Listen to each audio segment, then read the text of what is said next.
Well, good evening, Craig Glover. We're so glad that you could spend some time with us this evening. For our listeners, tell us a little bit about yourself and how you came to get involved with working in the community the way you do. Sure, thank you. Thank you so much for having me. I look forward to this honor, and I thank you all for all that you do to help our young people be all that they can be. I was raised in Harlem, but have become a Floridian.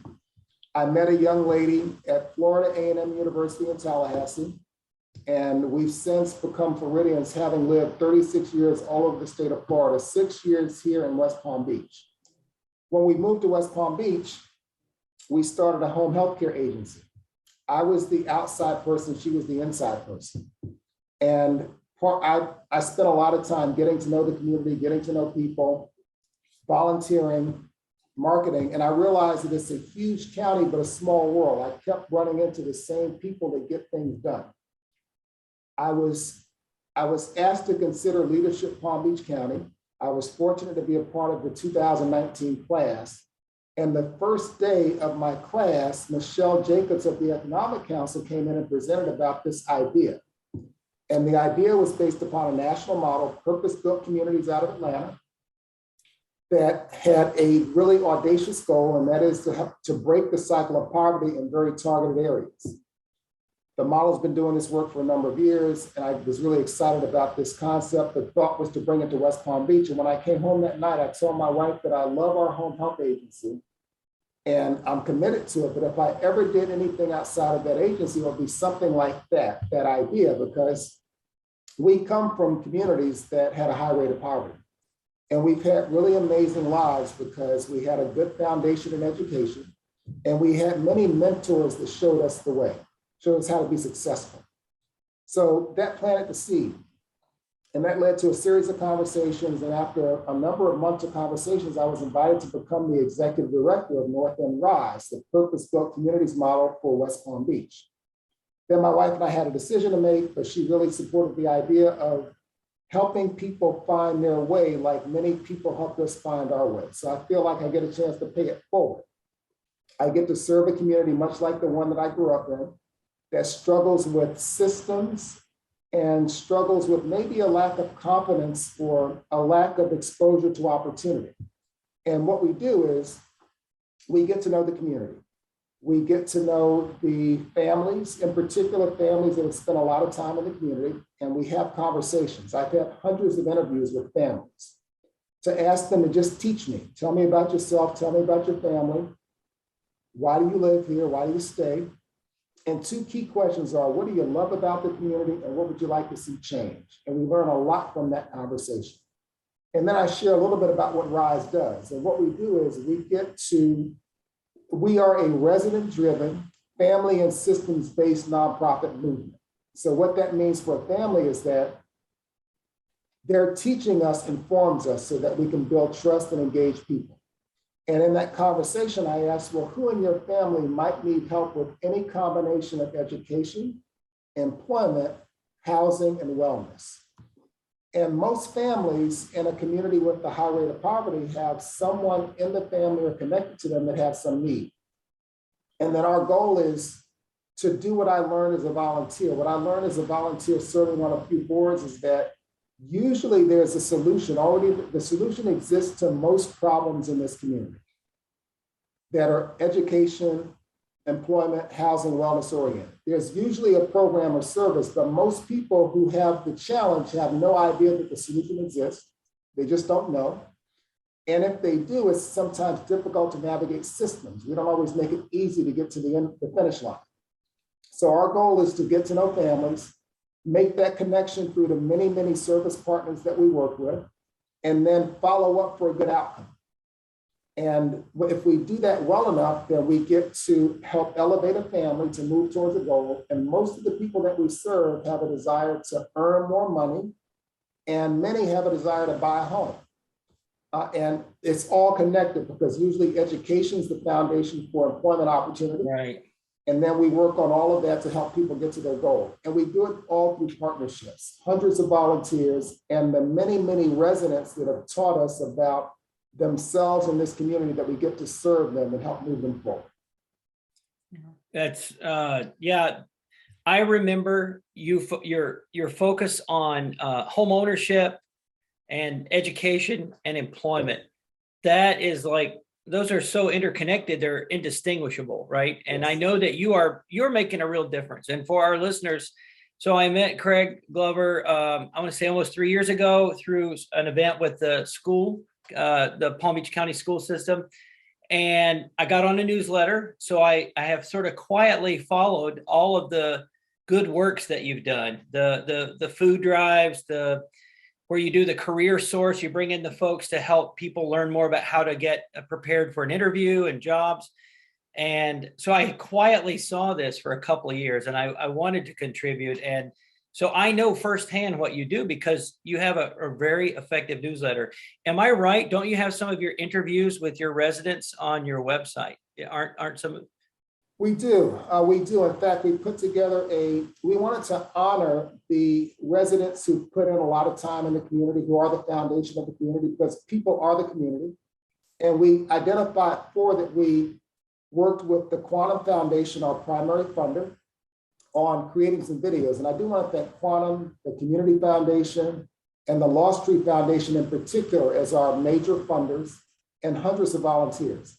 But in that video, we got to have our residents tell a portion of their story. And they have really, really rich stories and such an appreciation for where they live. And they have a vision for so much more. And we want to help them to achieve that vision. You know, you had mentioned something, and I wonder, you know, your thoughts on this. That it seems like there is an issue oftentimes with people not knowing something's available, right? Which I think is really, you know, a problem. How do we get information out? But also, how do we help people to recognize that it's okay to take help at some points? I think sometimes there's a barrier there. But I wonder your thoughts on whether or not we sometimes make it more difficult than it has to be for those who are in need. And I say this specifically about, like, I think about unemployment, right? My daughter was working for Anna Escamani up in Orlando on the unemployment issue. And there were people going to that website who were just trying to, you know, to do the right thing, but it was almost as though the websites were stacked against them, as though it purposely was designed in a way to keep people from receiving what was coming to them. Do you see that happening in your communities where, you know, they may want to get involved, but something seems stacked against them in that capacity? Yes, it happens often. It happens often. In fact, I was at a meeting today with Career Source, and they're another of our partner service organizations, along with community partners and others that help us to bring resources to our residents. So I'll tell 2 quick stories. Community Partners is not only our fiscal agent, but a fantastic service provider partner. And they have a program that is, I think, also funded by the Quantum Foundation to help residents to close the digital divide.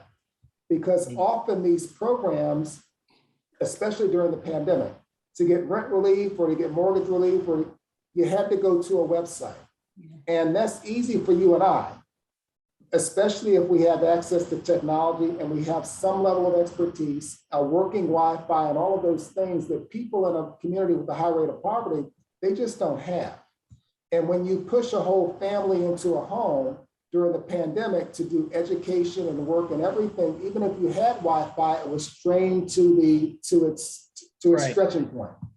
So there are all these challenges. And what Community Partners has done with us is they teach on a regular basis. Not only do they teach, they provide a laptop and Wi-Fi, especially to seniors, so that they get the equipment, and then they teach them how to navigate the technology and the internet and social media so that they can help themselves and not hurt themselves, all of the do's and don'ts. And Career Source is one of our partners that comes into our community on a regular basis because they're also technology driven, but we also work to make sure we have enough technology in place so that if someone doesn't have access to technology or know how to use it, they can come into our office and use the technology there.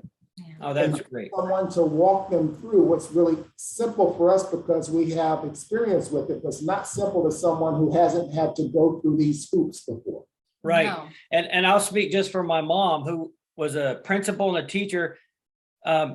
Older people, when they do get into tech, they're easily scammed. And I'm not trying to overgeneralize, but they are susceptible to some fraud because they're inexperienced with, dealing with what is real, what is not real as far as like companies. So Yes. I feel like that's an issue. They need some help, right? Not only do they need help with the tech, but they need someone to keep the sharks Well, it's away. the education factor again. It's almost like education at different age levels within a community just to get them Sure. to be able to Um, interact. Do you know Yes. Alpesh Patel? Yes, I do. Yes. I love Al. I just spoke with him yesterday.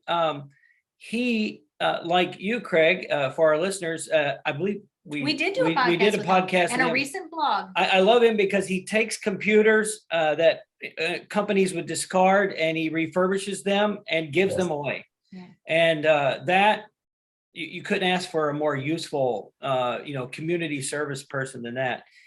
Let's pivot a little bit to education in Palm Beach County. I know that your webpage, Northend Rise, likes to talk about 33407, which is the zip code of, I guess, most of your clients that you work with. What is your hope for the future, and what sort of plans do you have, and what kind of assistance would you need for anybody that might be listening to accomplish your goals? Let's focus on education first for the young people in your zip code. That's a big question. How much time do we have? You just go until the battery runs dead. We're unplugged. We'll let you go as long as you need to. Well, there are many layers there. So my hope is based upon this national model, purpose-built communities that I've seen work. So for example, this model started in Atlanta, a community called Eastlake in 1985, in a community that had all of those variables, education, employment, housing, and wellness, were in distress. It was out of 69 school districts, number 69 in Atlanta. It had a super high crime rate. It had housing stock that really wasn't livable. It had all of these challenges and the wellness issues that come with that. After about 5 to 10 years of the work, that community began to turn around. And now that community that used to be 69 out of 69 is probably top 5 in Atlanta. And there are people that are looking to move there for the schools, not move away, but to move there. And that presents another set of challenges, but I know it's possible. Yes. So how does that happen? It happens in a lot of ways, but RISE is a public-private philanthropic partnership. So our schools do the best they can, but to achieve greatness requires more than the current model or significant tweaking of the current model. And what we learned in Atlanta was that they reinvented themselves. They created a charter school system. So that's one way of doing it, but they were also highly funded. And they were able to bring in corporate donors that supplemented the funding for the school to hire the best teachers, to create a campus that is like nothing I've ever seen, to make sure that everything works to the betterment of the student. And that's at every level, but it starts even earlier. And this is also funding driven. They also realize the importance of investing in early learning, significantly and early. And in that model, that starts at 6 weeks to preschool. And if you know anything about what it costs to send a child to a quality early learning facility, it's a lot of money. So the idea was that they would supplement that through their corporate donations to give every child in that community a chance, so that they got them at birth, almost 6 weeks, and they were prepared to soar by the time they hit pre-K. And then they created systems that kept up with those children. And all of that is possible. So now that distressed community is one of the highest achieving and performing communities in the country. And it's possible for us to do that here from an educational perspective, an employment perspective, and all of those other great outcomes. That's all possible with the right coalition. Absolutely. I know we've said it on our little podcast before. You show me the number of words in a child's vocabulary early in their life, and it's almost an indicator of their chances for success. Yes. So reading to children, having them read earlier, the better, the more, the better. But it's not just that. I think too, and this sounds like something that you've been working on, it really is about providing examples of mentors who look like that child as well, right? Like, I mean, we know that particularly in STEM, there's other underrepresented populations, and they continue to be underrepresented, you know, people of color, women, certainly women of color. And part of that is because we don't do enough as educators in our current system to give those children the idea that these are possibilities for you. And unless they're seeing it at home, right? The only logical place that they can actually see that would be in a classroom. So I think we have to do more to recognize that our educational system is broken as it is. We're not doing enough to provide opportunities for those who need it the most. And I just, sometimes I could get on a soapbox about how I think it's purposefully done. And I think we're doing a lot to destroy our educational system, again, purposely. And I don't know how to solve it other than to explain even to people who do have enough, why, just because they do, that it's not the same playing field for everyone. Yeah. I think those are really interesting observations. I've got a ton of thoughts, but I would mention a couple of things. That at the foundation of the work we do is our broken systems that, and the intent's really not important. It's the poor outcome that's important. And those failed systems include any combination of those pillars: education, employment, housing, or wellness.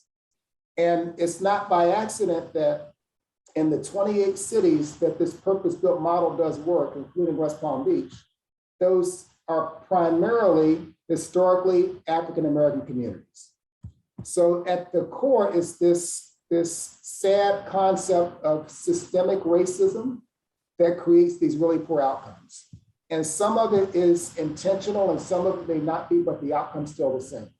Right. And then it becomes doubly difficult because at some level, there's a level of hopelessness that can occur when many generations have not seen opportunity like you and I have.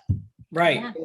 And when you talk about your comment earlier about sometimes it's someone who looks like the person that we serve, but it doesn't always have to be the case. It just has to be someone that cares. Or cares. Right. Yeah. I would add, someone told me in DC once when I was working there that even in a wasteland, you can have an island of excellence. And if you create that island of excellence, that has an infectious nature to it.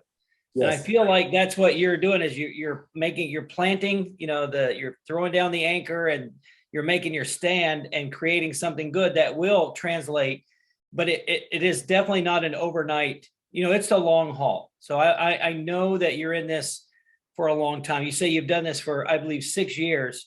The thing that I know is troubling is if a school only gets money based on the property taxes, right, of home ownership, regardless of race, those kids are never going to get the quality if there's not a lot of wealth in their neighborhood compared to the neighborhoods that have lots of wealth.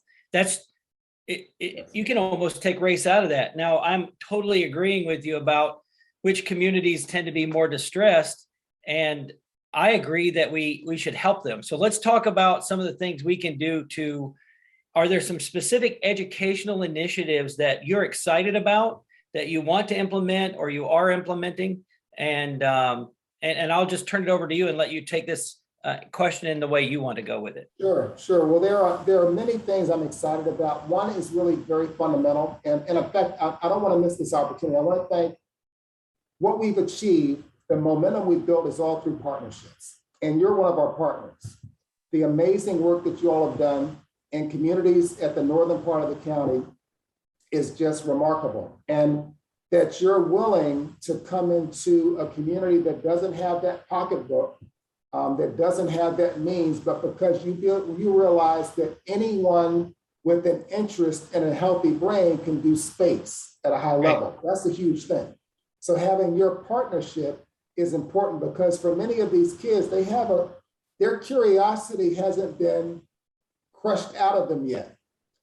And given the right light, they will be able to find something that they never even thought of because they get exposed to it through these partnerships. So I want to thank you for that. And it gives me hope that there are many, many opportunities for partnerships. So a few examples. We started in the Northend of West Palm Beach. And after a couple of years in, because we built a good foundation, the city of West Palm Beach and our funder asked if we would consider expanding our work. And now we serve Pleasant City and Coleman Park communities as well as the Northend. Pleasant City and Coleman Park have a really rich history for many generations of being the foundation of the Black population here and Black culture. And years ago, they were really self-sustaining and outstanding, and then they have struggled for a long period of time. There is a coalition of funders, including the United Way, the Community Foundation, the Quantum Foundation, and others, who understand the need for investment, direct investment in this community to achieve many of the goals we talked about. Because to change things requires people and money. And we've got the Economic Council, and we've got the Business Development Board, and we've got some significant corporations all looking at this model and looking at ways to support the work we do so that we can fund it in such a way that we can make significant change. And we don't have all the money that we want right now, but I see that we're building a coalition that will get that. And then we need the right people, because once we get the right combination of capital and people, then we can begin to make a difference and reach people that have been overlooked and discouraged and ignored for so many years, and encourage those that we can, but especially to get to our young people, that Right. they have a different outlook and a much better opportunity, and that the world becomes large to them. It doesn't become all that they've seen in their families and seen for generations in a small pocket of this city. They get to see the whole city and the whole world in some way. How do we keep programs like yours, right, sustainable to where a child who starts out young has that kind of support all the way through school? I think oftentimes, right, they get excited about something and then those programs end. It's still just about the funding? And is there more that our legislators can do to make sure that this kind of funding exists? I think there's a lot that government can do to contribute. That would include, for example, funding early learning in a significant way so that so that the gap wasn't so large, to value the fact that early learning makes a huge difference in a child's life, to fund education at the level it should be funded, to pay teachers what it takes to change someone's life, because how do we become anything without a teacher? So there are many things that could be done, and I'm prayerful and hopeful that will be done, but I'm not counting on that completely. So we're building this broader coalition. And then it also takes, I also believe, and my experience has been this, that we want to work on the larger systemic things, but we also want to invite individuals to come in and just share their time. Because one person touching another person can mean make a life difference. And I'll tell a quick story. My wife was raised in Brooklyn, and we met in college in Tallahassee. But before she could become a college student, she had many tragedies in her life. She was very resilient. And at one point, she lost her father when she was 16 years old. And that began a downward spiral in her home situation. But one teacher saw her potential and didn't want her to fall off the tracks, and made sure that she got through high school well, that she was supported well, that when she got to college, that she didn't flunk out over a few $100s, because first generation college kids, a few $100s can derail us. And with them was at our wedding, and now lives in the same county, and he's older, and now my family gets to look out for him. But if he hadn't been there for my wife at a really critical time in her life, she might not have made it. Mm-hmm. And then I don't get to meet her and have a tremendous family. So that was just one individual that made such a huge difference. So I believe it's the person and it's the systems. And if we put the right combination together, then we give many more people a chance to have a great life. Let me ask you about the programs that you provide for the adults. So I'm thinking about ways people might be able to contribute, maybe come out and work with. So I know that you have a center that Kevin works with some of the younger kids, but are there programs there for some of the adults, maybe looking to have classes as well? Yes. In fact, it's interesting. We did we've had hundreds of volunteers. We've had many, many volunteers from Palm Beach Atlantic University. And one example of how they helped us is last April, about a year into the pandemic, this nursing and pharmacy students worked with RISE to come up with a survey, a check-in to see how our residents were doing a year into the pandemic. Before the pandemic, there were many residents who were living in isolation, and not willfully, but their world had gotten smaller. And then the pandemic made it that much smaller. So we did a check-in. Over 4 days, we had students knock on over 1,000 doors and have 125 conversations. And there were many outcomes. One was how thankful the residents were that somebody came to check on them, because many had lived there for many, many years, but never had that experience. We know that the residents impacted these students because many of them had never walked a community like this. And they got to meet the heart of the community, the people. And many students came back to say to us that the quality of the people that they met far exceeded the conditions of their community. So there was that connect. But then we got 5 very specific targets. We asked these residents, what's important to you from a health perspective? And they said in the following order: mental health and stress management, #1 by far; COVID information, nutrition, diabetes, hypertension. So now we know what the targets are. And we've invited many partners to help us to bring the information and resources to this community that they need so that we can make the community healthier. And these are mostly older people. So for us, the invitation is to invite more partners to help serve our community and invite volunteers to even walk the community to make sure that our residents know that they're cared for and that we hear them and we're working on what they need to live a full life. It's outstanding. My hope is that in the future, we can take some of the kids that we work with that don't live in your neighborhood and some of your kids, and maybe we can do some advocacy together in either West Palm Beach or Tallahassee. I think that would be a great opportunity where both kids get a win. You know, both kids groups learn from each other, and eventually they're all going to be one satellite team anyway. For those that may know about the Wolf Pack, they're all Wolf Pack in the end. Yes, wonderful.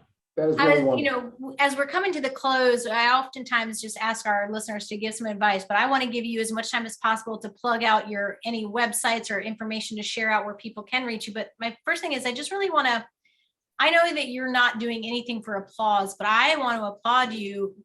I think one of the many great things that you're doing is you've taken the stigma out of needing of admitting that one might need some assistance to get somewhere, because you become part of a community, and those who are there with you see you as someone they can trust because you're part of their family.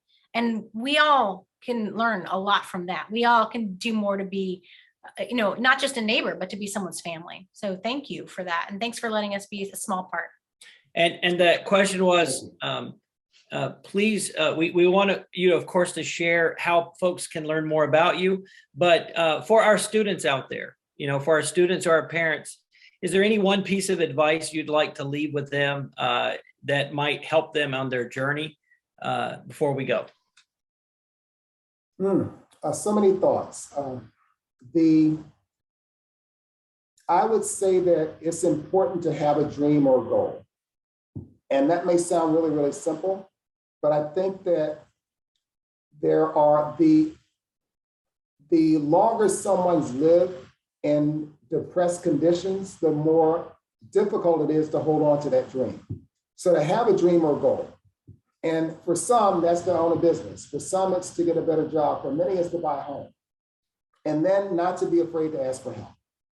Because often we don't. We feel like we've got to figure it out ourselves. And I've learned that I didn't always have that perspective. I'm pretty independent minded, but when I look back at the many, many blessings in my life, it was almost always someone helping me or showing me the way.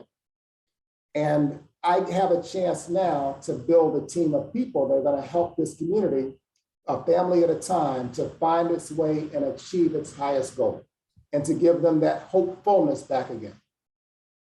Wonderful, wonderful. We are out of time now, but we're going to invite you back in a few months because we did not get to talk about entrepreneurship. But do please give us your website. Go ahead and plug websites or however people can reach out to you. Yes, please. Our website is Northend, all one word, Northend, END, rise, RISE.org. And if anyone's really, really excited about helping us in some way, I'll give my cell number. I don't mind doing that. And that is 561-388-4084. And I'll link Thank you those. all so much. And I'll link those in our show notes as well. Craig, thank Wonderful. you so much, and look forward to seeing you again. Thank you so Brilliant. much. Likewise. Thank you all again. Thank you so much for your support. Much appreciated. You're very welcome. Have a good evening.